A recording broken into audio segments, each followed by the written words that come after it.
today is a very special exception, and I apologise for having to write everything down. This is my fourth speech. Maybe the next one I'll just be able to talk, but come and see me afterwards. I can do lots of talking without notes, but first I'm going to tell you a bit about myself, and then I'm going to show you some of my work. I've got about 13 pieces to show. I've always been an artist, but how I became an activist is a fairly recent event.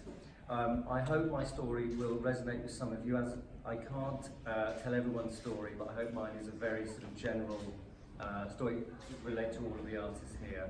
And I think most of us here will be creative in some way, so we all share the same ethics, and have different backgrounds, but I hope that we can all relate to my particular story. Ever since I was a little boy, I've always had a healthy dislike for meat. According to my parents, as an infant, I went on a school trip to a local farm, and rather than be reassured by the idyllic rural sights we were shown, I came home really disturbed by what I'd seen. I don't remember this. It seems like I was pre-programmed from a very young age to be sick. It wasn't until I was 19 years old I became a vegetarian. I was in a car, stopped at traffic lights, and a truck transporting sheep to be slaughtered stopped right next to me. I was actually on my way home from watching a horror film called Hellbound, which seemed remarkably apt at that moment. My girlfriend at the time looked at me and said, "How can you justify eating meat when you see that?" And I was eye to eye with the sheep, and I couldn't, so that was it. I was a vegetarian by the time we got back home. I thought I've done enough now and my ethics are all sorted, and I managed to avoid thinking about the subject of dairy and eggs and leather for another 16 years, which is shameful and ignorant, but unfortunately for people of my generation it is not unusual at all. No social media, nobody said the word vegan. I didn't even know it. So when I volunteered at a local animal rights organisation many years later, I finally saw the truth that had been hidden from me, or rather the truth that I'd been hiding from. And the facts that I learned about animal agriculture were unavoidable, unforgettable, and totally unacceptable. So my comfort zone that I'd been living in was irrelevant, and I became vegan and started a part-time job at that animal rights organisation. For the next decade, my paintings and my novels and my poetry became predominantly concerned with environmental and vegan issues. But my art and my ethics only truly came together 5 years ago, in 2014, when I read the book We Animals by the photographer Joanne McCarthy. And I was so moved by this incredibly powerful book, I emailed her and she replied, and I thought, what a nice lady. I decided to paint a portrait of the author as a surprise gift, which is this. It was this decision that was a turning point in my life. The response to the painting on social media and from Jo herself was so overwhelming that it changed my life literally overnight, and I decided to try to be an animal rights artist. And I only knew of one other animal rights artist, Sue Coe, who was world famous and whose work has inspired me since I was a student. So it was a very daunting prospect to attempt to be anything like a legendary figure. So I decided to just start small with one picture, and I felt very naive. It was like starting at art college all over again with one person in the class, me. So I had no illusions about the longevity or the effectiveness of my decision, so I thought I'd do one painting, see what happened. And what happened was pretty good, because my first painting, that painting, which I'll show you now, sold. That painting sold to the Shepherd Collection in London at a fundraising auction, and so did my next one, and my third one sold to a private collection that is now on permanent display at the Land de Thiers Animal Sanctuary in Germany. So this gave me a clear message that this was going to be a really profound and long-lasting change in my life. Then I was contacted by Lee Sanders, and she asked, after she'd seen these first few pictures online, and asked if I'd like to join the Art of Compassion. This meant the world to me, so I felt it truly validated my decision, and that was the second turning point in my life, and it's why I'm standing here now with Helen and all this artwork from around the world. The best activist art should hold a mirror up to society and speak eloquently to the viewer in a language that transcends borders and cultures. So I took my new role seriously as an animal rights artist. I chose to do three things: record the suffering of farmed animals with complete accuracy, capture their individuality and their dignity, and confront the viewer with the most disturbing images I could find in order to provoke an emotional response by simply showing the reality of factory farming up close and personal. this sort of imagery you never see anywhere else. I began by using photographs from factory farms taken by undercover investigators, and I'd just like to say that these are the unsung heroes of the animal rights movement. Without them, I couldn't have done any of this. They're very brave and wonderful people.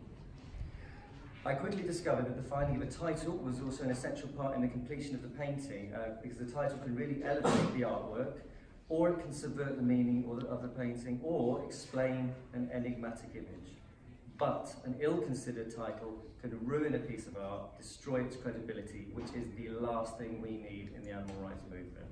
So I took a very long time in searching for the words that I choose for my titles and my text. So that was my manifesto. It saw me through 3 years of part-time art, a handful of vegan art exhibitions, and a lot of campaign videos on YouTube that are all still there on my channel. But then I encountered a problem. The support that I'd relied on suddenly disappeared. Up until that time, I'd seen my art as something that added a unique emotional and aesthetic aspect to the animal rights company that I worked for. But they wanted it to be purely commercial and didn't have quite the belief in it that I did. And I quickly found out that selling sincerity doesn't really fit into a business model. Now, that's naive, I know that now. I didn't at the time. So this was a really testing time, but it did me a favour because it really focused my mind on asking, why do I do this? Is it for money? Is it for adoration? Or is it genuinely out of respect for animals and a desire to end their suffering?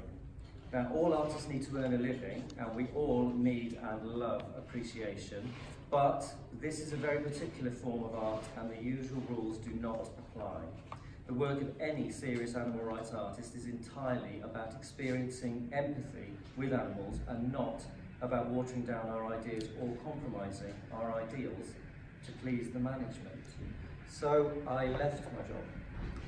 The art of compassion really came into its own at that point because I suddenly realised I had a network of artists from all over the world who were available whenever needed. And they were supportive, non-judgmental, and really understood the practical and psychological issues involved in creating this type of emotional art. We share our problems and our successes, and I'm pretty sure I can speak for all of the artists when I say that as individuals, isolation may be great for concentration and for inspiration, but as a collective, we are much stronger and more resilient. And so for the last 2 years, I've been working in isolation at my house in the countryside with over 150 artists by my side in spirit. And since I first painted that first life-changing portrait of Joanne McCulloch, which is called the Ghost Camera, the one that I forgot to say, the Ghost Camera, all my animal rights artwork has been created as an act of controlled fury, a deeply emotional reaction to the casual cruelty and ignorance of our society, and to the lies and the deceit of the farming industries. I think that using my art in this way to bear witness to the insanity of the human world has actually saved my own sanity, rather than walking around all that fury. Recently, there's been a huge rise in veganism, in activism, and thanks to the art of compassion, in artivism. And I think this has encouraged me to be more honest and more uncompromising in my work, to make people really feel and really think. And when I was 22, I gained a Bachelor of Arts degree in illustration, but in the last 5 years, I feel I've gained so much more than that simple degree. I've certainly learned new painting techniques, that's obvious, but more importantly, I've gained a deeper sense of understanding and empathy with animals. I've spent so many hours studying beautiful creatures and depicting horrifying cruelty that it feels like I've done a PhD in pure emotion. In the future, I'd like to take all of this vegan art, so-called vegan art, remove the title completely and have exhibitions that are just fine art in public galleries, not stigmatised or reduced by a label, just contemporary art about real everyday life. To illustrate how difficult that is, recently the Jewish Art Salon, based in New York, a well-known and very reputable organisation, attempted to curate an exhibition entitled Through Compassionate Eyes, Artists' Call for Animal Rights.